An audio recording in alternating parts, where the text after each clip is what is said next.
Welcome to The Deal, our quarterly briefing that looks at our outlook for the European and US M&A markets. I'm Fenton Burgin. Despite continuing volatility in equity, currency and bond markets in the second half of 2018, we've a positive outlook for global M&A deal volumes that this year have hit the highest levels since 2007 at $2.5 trillion in the first 6 months, up 57% on 2017.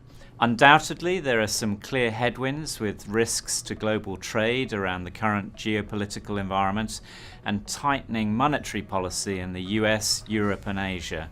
But looking through the headlines at the fundamentals, we see very strong conditions which support continued record activity.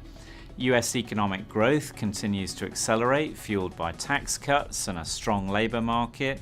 More broadly, corporate cash balances remain at very high levels in both the US and Europe. According to S&P, cash balances held overseas by US non-financial companies now stand at an unprecedented $1.4 trillion.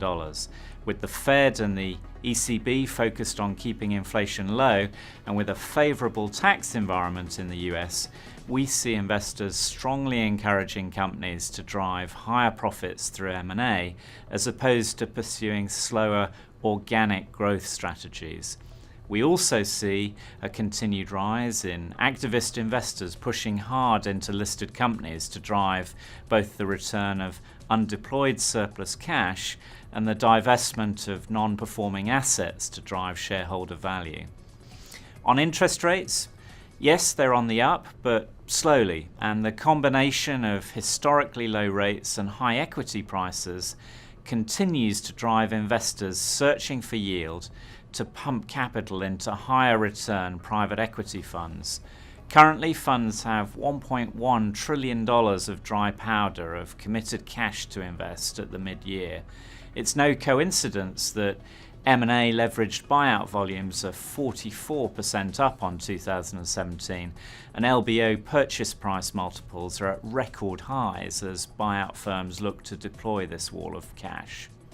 Separately, we see one of the biggest drivers to activity over the rest of 2018 across a range of sectors being the building wave of new technologies threatening to disrupt traditional business practices. In response, strongly increasing numbers of non-TMT companies are looking to M&A as a means of purchasing disruptive technology to innovate core business models and to mitigate against these disruptive risks. Much of this deal activity will be mid-market focused, with large multinationals looking to incubate a range of these new technologies. So what about the UK? Despite Brexit, the first half saw the UK with the highest M&A volumes since 2000, with almost half of European deals valued at more than $10 billion involving a UK target. As we head into the second half, the outcome of the UK's Brexit negotiations over the next 6 months will determine whether there's any slowdown in UK M&A activity.